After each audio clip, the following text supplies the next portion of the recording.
how to recession-proof your small business strategies for 2022 and beyond. We're hearing a lot about recession. I mean, it's all over the news. The Wall Street Journal, are we in a recession? It's complicated. You know, what's happening in the world economy? 1 in 3 chance of U.S. recession. Bloomberg, weekend reading, recession or no recession is the question.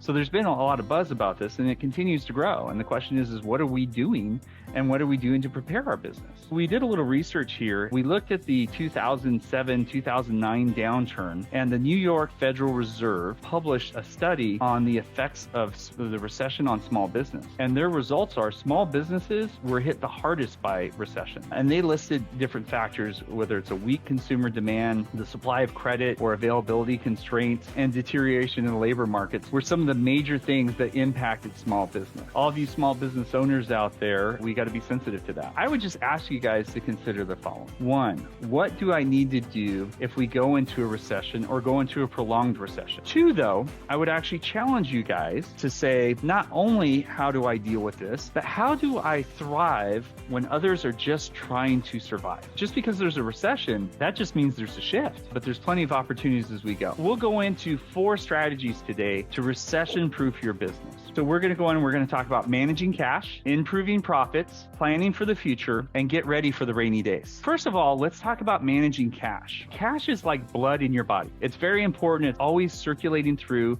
That's what cash is like in your business. Now, you can lose some blood, right? You get cut and you bleed a little bit. But if you get your arm cut off or something like that, bleed all over the place, then you die. Cash is very similar for the way with your business, very vital. One of the quotes that I love is, revenue is vanity, profit is sanity, but cash is king. That's Doris Lambert. So the question is how do you manage cash? And there's 2 common tools that people look at to manage cash. One is a statement of cash flows, and the other is a cash flow projection.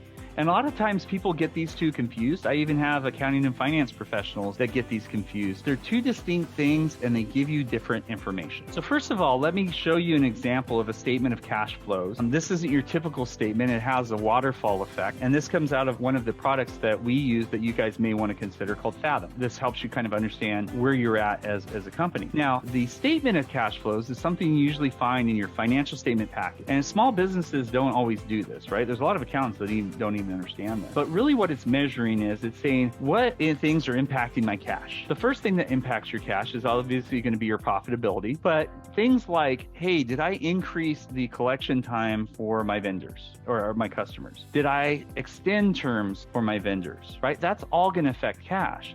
Did I decide to buy computers or equipment in my business? And then there's things like financing activities. Was I able to get loans or did I have to pay back loans? So these are all areas that impact cash. What I like about this presentation is the greens represent cash coming in. The reds represent cash coming out. So if you ask a lot of accountants, that's the first thing. So if you're saying, someone says to you, hey, let's look at the statement of cash flows, it gives you a picture. But guys, I want to show you another way to manage cash that not everybody knows about. So this is the basis of a cash flow projection. And what it does is it looks at your beginning cash, right? What you have in the bank. So you add up all your bank accounts, you put it in there. Your cash receipts, you may want to look at your different revenue streams. So you can see, hey, here's how much cash I'm going to get in this week. And it should be variable, right? Customers pay at different times, sales come in at different times. Then you have your list of cash disbursements. That's here in red, your cash coming out. And you look at like inventory purchases, supply purchases, equipment purchases, payroll, benefits. These are just some examples. These are all unique for everybody's company. But what is really nice is you start putting this together week over week, you start looking at your net cash flow. Are you positive? Are you negative, right? Then you also have your potential borrowings on your line of credit. So you could have borrowings, you could have payments. That's a financing activity to get to your ending cash balance. I'm not going to go through all the details on how to do this. I'm happy to do it offline. But the basis of this is week over week, you understand where your cash is coming in, which is sometimes different than your P&L, where your money's going out, which again could be different, and then what borrowings you're going to have, what cash you have. And this helps you manage over a 13-week period to say, am I going to the right place? Am I not? Do I need financing? Do I need to make changes? Next, the best way to get cash in your business, guys, is to maximize profit. I think that kind of goes without saying.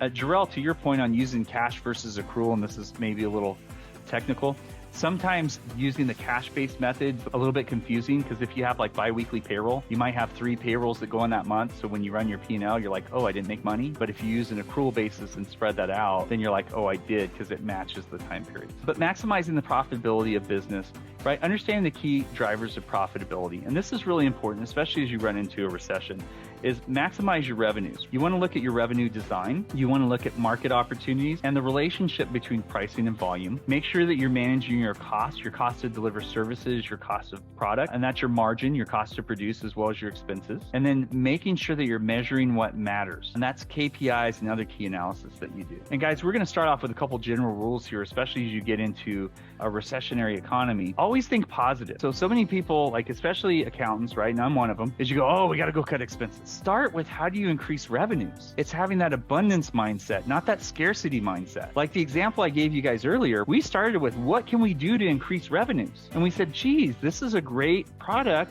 for businesses that may be scaling down. So if we had that mindset of just cutting expenses, we would have never got to the opportunity. And like I said, there's a lot of opportunity as things change. And second point to that point is it's very difficult to cut your way to profitability unless you guys have just really had a big ramp up and there's a lot of bloating in the spending. And usually managers and CEOs, owners will catch that. Just cutting to profitability is very difficult. And that brings us to our third pro tip, is be very careful about cutting sales and marketing during a downturn, especially marketing. A lot of people are they're like, oh, well, we could do that because it's a future thing. You might just be cutting the thing where you have the biggest opportunity. Remember, if you're struggling, there might be other companies that are struggling. It's a great time to be able to gain market share. Even if you're not struggling, there's other companies that are, so you can really gain market share. Now, if you look at your revenue design, the first thing you're going to want to do, especially going into a recession, is what are my revenue streams from? And again, I'll just use some examples from our business instead of clients. We did a lot of placements. So we have an executive search practice for accounting, and those are transactions. And that goes really great when businesses are expanding, but they're transactional. Well, that dries up when people start. And so with the FAS business, which is a monthly business, we actually have recurring revenue stream. And what that does is that brings clients closer in. They start becoming more reliant on your services. So as you guys are looking at going into a recession, I would just look at where your revenue streams are coming from and what your potential revenue streams are. Because these recurring revenue streams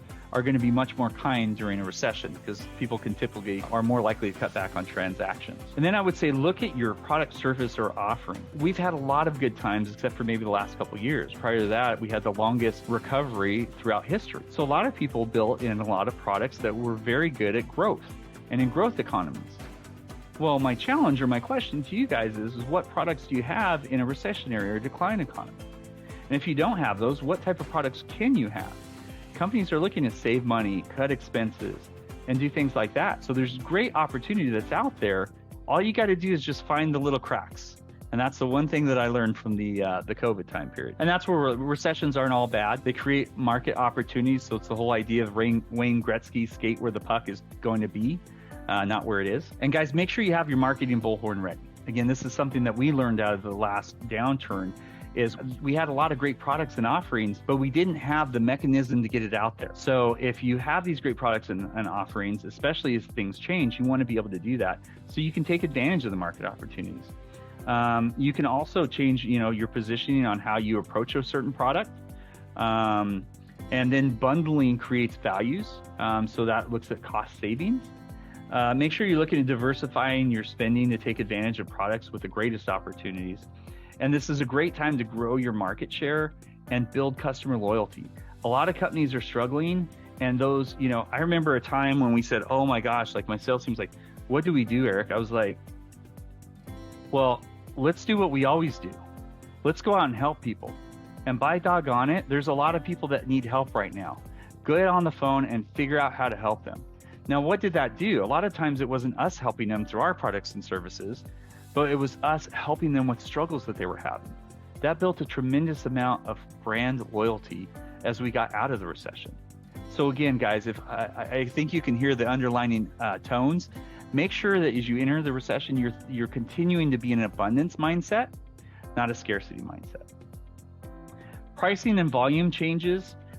We've been dealing with inflationary economies lately, and I've talked to a lot of business owners that are afraid to raise their prices. I would tell all of you guys, price increases go directly to the bottom line, right? So you're going to want to make sure you're doing that. And what we found is don't delay. We've had some people that would delay and they do large price increases. What that does is that goes out and makes people want to reprice it. But it's been better to do smaller, more frequent price increases. So kind of pro tip as of late, I don't know if inflation's going away or not. It hasn't recently, but make sure that you're looking at that, especially as you're going into the recession, because you want to make sure you're getting the maximum value. And understanding this relationship between volume and price. You're going to want to look at, hey, if I increase the price, how much volume do I lose? If I reduce the price, how much volume do I gain? And that price sensitivity can be really important, especially during the recessionary times. And don't forget about promotions as well, because that's a great way to temporarily reduce the price, and you can obviously see the results. If we look at your cost to produce or services or goods, now's a great time during a recession to go out and right size volumes. When you're growing, we're not always paying attention. We're just focused on growth. And then there's a lot of companies out there that are looking to regain sales. So it's a good time to go back and renegotiate contracts or bid out contracts. Employees are typically one of the largest expenses. And as we're growing, we don't always, we're not always trimming or pruning the rose bush, right? It's a great time to go back and look at your A, B, and C players, reevaluate that, and make sure that you're moving on your B's and C's and sticking to your A's. Brett, I know in this group and audience it's very well trained that we probably only have A employees, but if you happen a couple B's or C's slip in there, it's a great time to be able to do that, right? The flip side, yes. You heard that some people weren't quite doing their quarterly planning, right? There's usually some work to do in this area of team still, so don't just assume that. But I appreciate the nod. I was living in abundance. I can tell you when I went there, I'm not, I represent one that's not that. And we talked about how amazing that elite has helped us.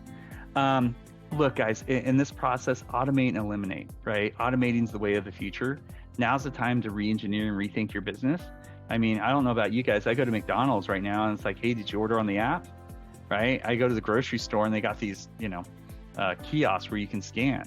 Well, that's automating. Right now, they're eliminating labor, right? And make sure you're streamlining your processes. This is a good time to reevaluate that stuff, especially as you get a moment to breathe.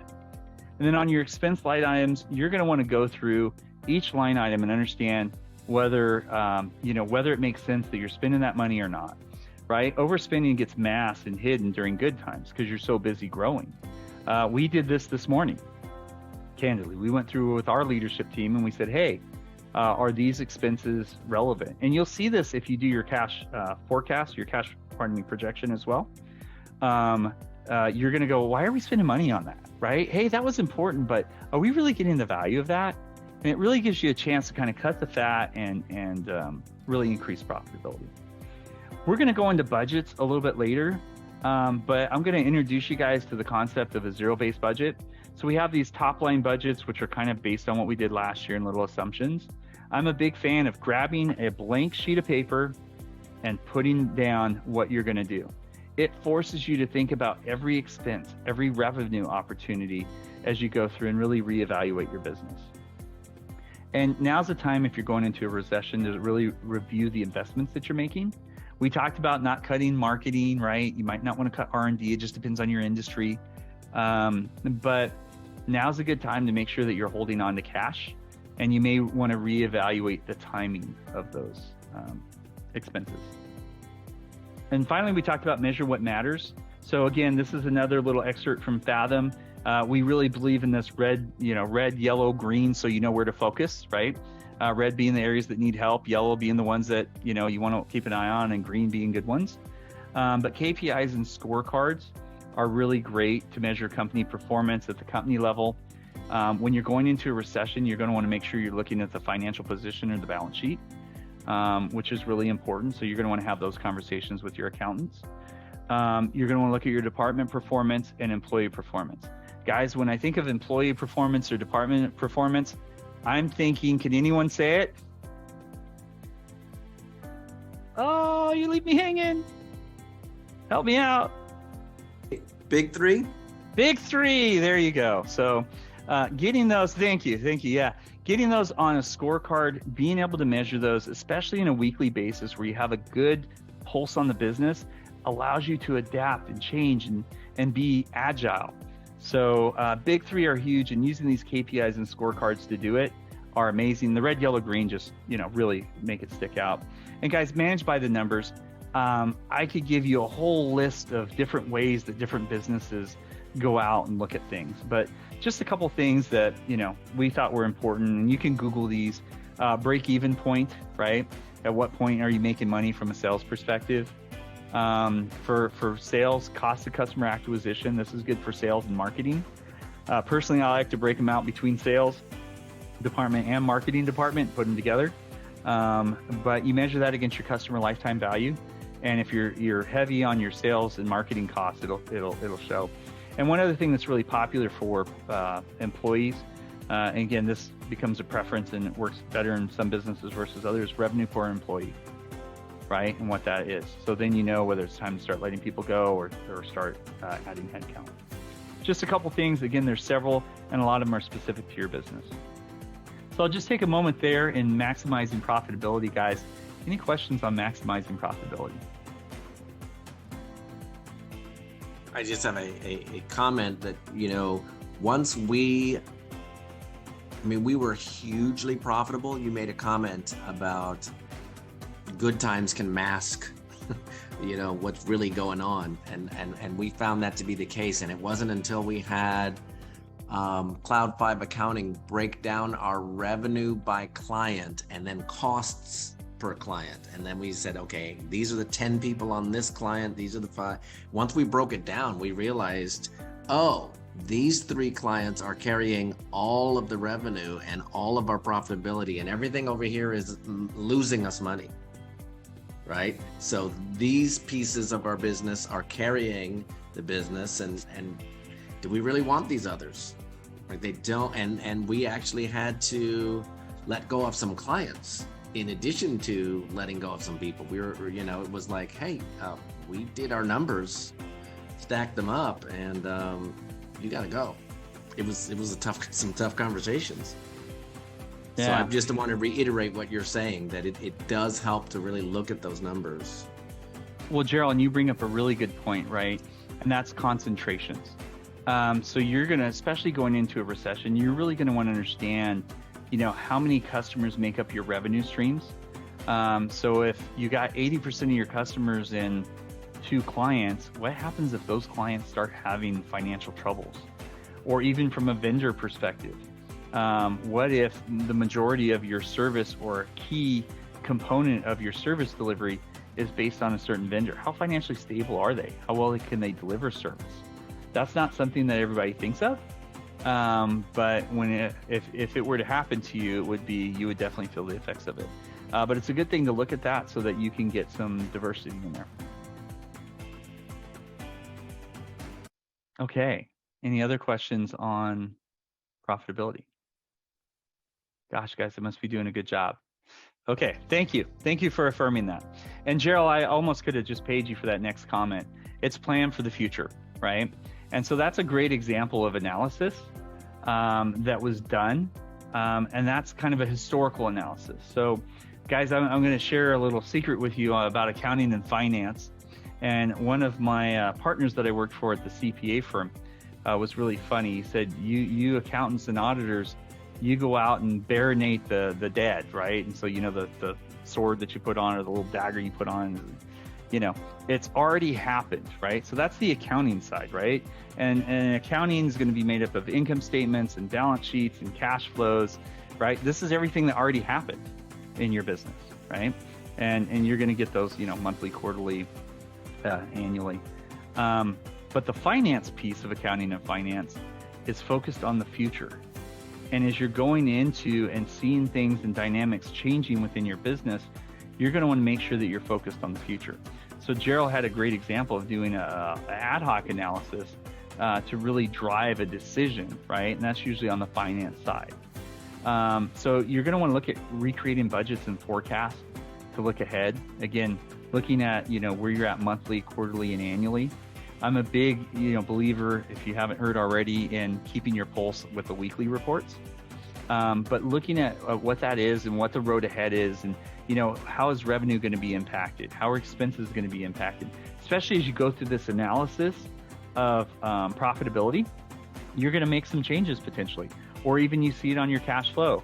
You're going to want to understand how that's taking you into the future, and make sure that you're reviewing these projections and budgets against your actuals.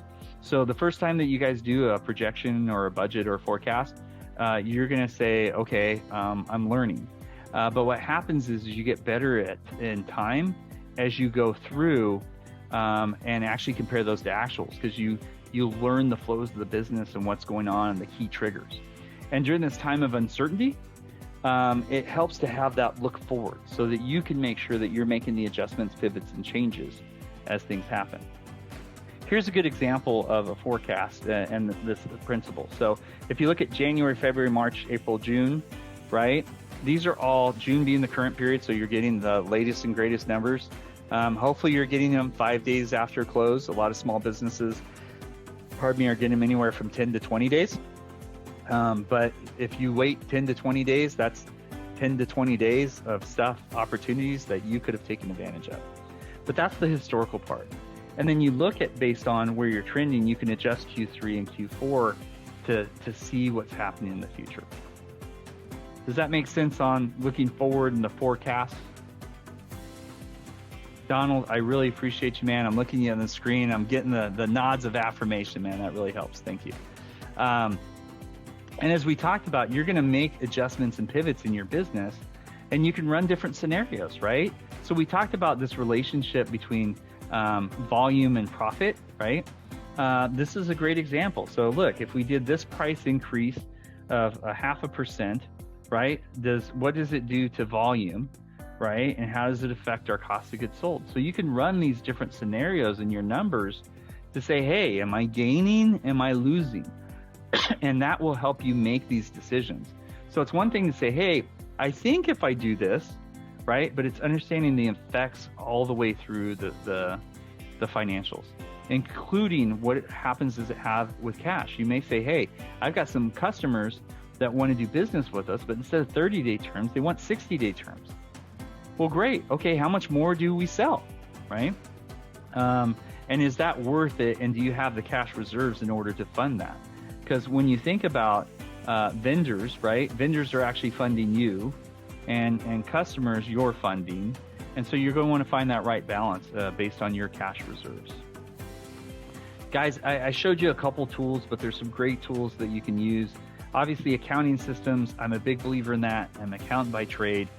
Sage, QuickBooks, NetSuite's popular, but Sage and QuickBooks, Xero, a lot of people may be using Xero nowadays as well. That gives you good financial information so you can actually see these reports. We're big fans of like Bill.com.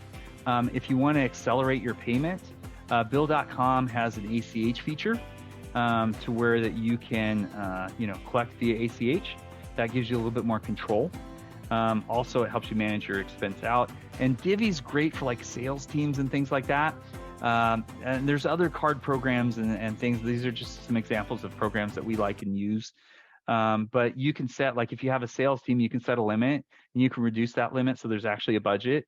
So that kind of helps managing expenses. But these forecasts and everything, I would say the old-fashioned way. And guys, I used to use green sheets when I first started doing this, right? And that was a very old-fashioned way. And no, it wasn't stone templates, but it did feel like it, especially when you had to erase. But and so now today it's Excel spreadsheets are the old-fashioned. There's tools like Fathom. Brett and I talked about that. That's kind of been thrown out around the elite community. Giraffe, Planful, and these things do different functions. The idea of like a Giraffe or Fathom is then you have real-time forecasting. So you can start seeing and making adjustments and pivots. It helps you be more agile in understanding your scenarios as well as where you're going. So there's tools out there. My point to this slide is there's tools out there that can help you. So I'll stop there for a moment and just check in with plan for the future if there's questions on planning for the future.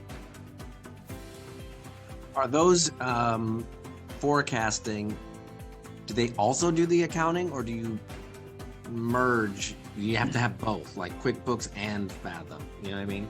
Or do Yeah, you just- yeah. So I'm sorry, Gerald. Go ahead. I didn't mean to cut you off. Yeah, that was my question. Okay. A lot of these tools will integrate with each other. So QuickBooks is an accounting system, right? And it's meant to do your accounting. So it'll give you your balance sheets, income statements, AR, AP, agings, things like that. Fathom and Giraffe will integrate with like QuickBooks Online.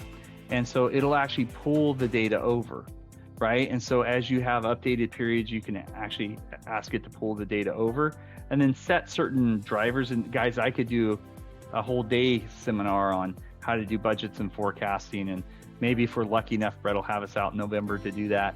But these tools are meant to integrate so that way you can make it easier. The old way of doing that, Gerald, is you would take the information out of your accounting system and you'd throw it in a spreadsheet, right? And then based on the spreadsheet, you would make these assumptions and do these formulas. And I got to tell you, I've seen these Excel jockeys do this stuff, but it takes a while.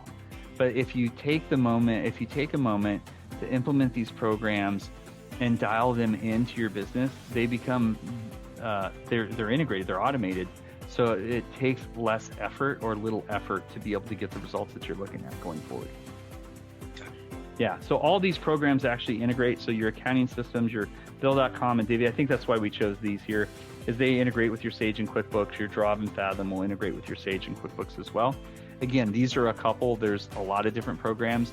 And if you have questions on any of these programs, I'm happy to talk to you guys afterwards about things that we've seen, what they've worked well with.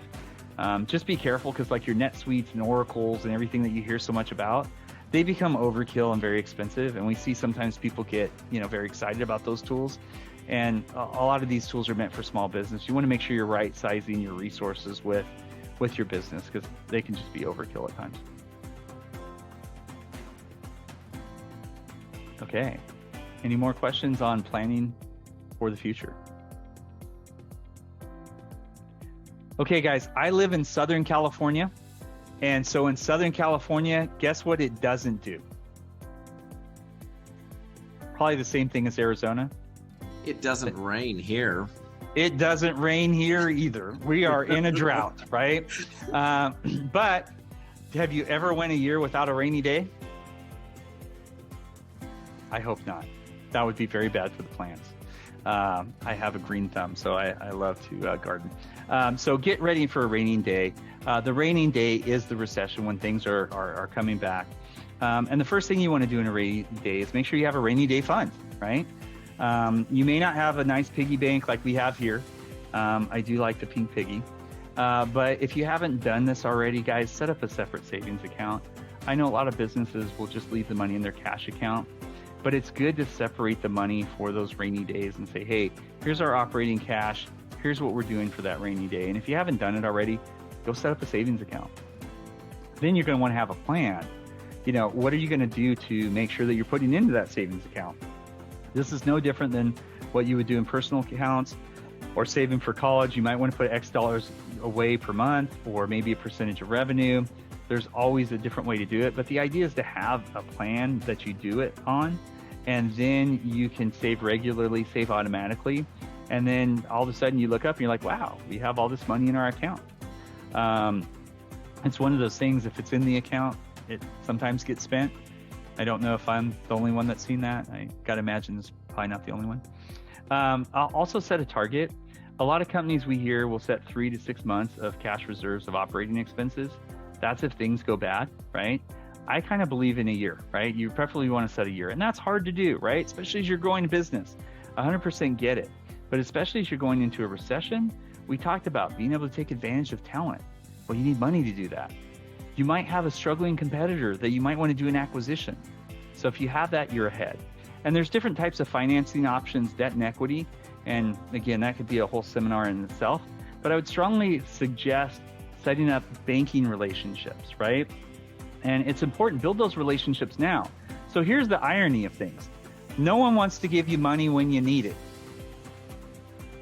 And that is just crazy, but they always want to lend you money or give you money when it seems like you don't.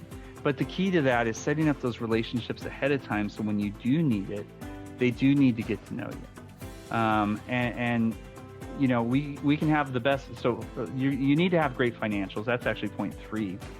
But getting to know you and getting to know the business is important to start that ahead of time, because character counts, and understanding the business is important for the lenders to be able to go to their committee and really fight for you. So guys, I would suggest having a relationship with a bank if you don't already. If you do, during the recessionary times, you may want to come up with what I call a backup banker, right? Go to an institution. Maybe you're with one of these large banks, Wells Fargo, Bank of America, Union Bank, right? They tend to be a little bit more conservative on the clients that they are working with, but your local and community banks, regional banks, will tend to be a little bit more aggressive and understand your needs, especially during a downtime. So make sure you're establishing those relationships ahead of time. Important financial information bankers use and want. Now, I tailor this to small business. This gets more complicated as we go to, mid-size, middle market, and enterprise accounts. But profitability. There's a funny thing about banks and investors. The banks want to know that you're going to pay them back. Investors want to know they're going to make money. Profitability is the key to that. Equity, making sure you actually have equity in your account, right? If you're borrowing a whole bunch of money and don't. Just a general rule of thumb for some of these large banks. So one thing that people ask me about, Eric, how do I start an account? Go to your current bank that you personally work with, right? You've got history with them. You're probably using them for your corporate accounts as well. Please, please, please separate your corporate and your personal accounts. Some businesses don't do that. Very important. But they'll use like a 10% of revenue metric in giving you like a line of credit. So it's really important to establish those early. The other pro tip is, and I made this mistake, I used some credit cards whenever I started my business, my personal credit cards. Well, you get a lot of personal credit card debt. It affects your credit score, and it affects your personal lending on these. So make sure that you're going out and getting the corporate debt first before you start running things on personal credit cards. And guys, don't be surprised. All the banks are going to ask for personal guarantees. They just want a resource of payment and know that you have skin in the game. Before I go into the last part, if you're looking for equity financing, you probably want to prepare a pitch deck, and that's really involved and out of the scope of really what I want to talk to you today, but I want to introduce that concept to you. It is great to go through that, even though it's a long and arduous process, and the fact that you learn tremendously a lot about your business. If you have that pitch deck and you haven't looked at it for a couple of years, you might want to dust it off if you're looking at getting equity capital before your business. But guys, that's an awesome, let me just interject, that's an awesome suggestion for people, just the discipline of getting clear on their story and why they're securing fuel for growth and all those things. We happen to have in the membership site some examples of pitch decks that we put together back in the day at Infusionsoft. I've seen many, many pitch decks over the years. So if you decide you want to put a deck together and you want some feedback, I'm sure Eric would be happy to look at one. I'm happy to look at them and give some feedback as well. Yeah, and you put a pitch deck in front of a lender, I think you're going to have to revive them because they would be pretty blown away with that. Just the fact that you know your business, and that's the character counts and really understanding your business part. But guys, I'm going to recap, our 4 strategies for recession-proofing your business. Make sure that you're able to manage cash and have good cash management tools in place, because that's going to be important. Cash is king. Make sure that you're working on your profits and improving your profits all the time. Plan for the future. So that way you know where you've been, but make sure you know where you're going, and make sure that you're getting ready for the rainy days. This is my contact information. I know there's a lot that we kind of squeezed in a short period of time. I mean, Brett, I know we shared this pitch deck with you, or this, sorry, not pitch deck, slide deck with you. We had some more stuff, and I was like, okay, we need to pull it back, right? We want to get these 4 concepts in there for you guys, but feel free to reach out to me. I love the community. I feel so blessed to be just in the presence of such great executives and business owners. I admire the heck out of you guys. That's why I started, doing accounting, is I wanted to be a business owner one day. So if you guys take out your phone, you can scan that QR code. It'll have my information pre-COVID. It hasn't changed post-COVID, but the picture has. Little side note, my dad, my daughter said, I love bald daddy. So I do have hair, bald daddy state. And then as promised, I wanted to give you something that you could take away to help your business.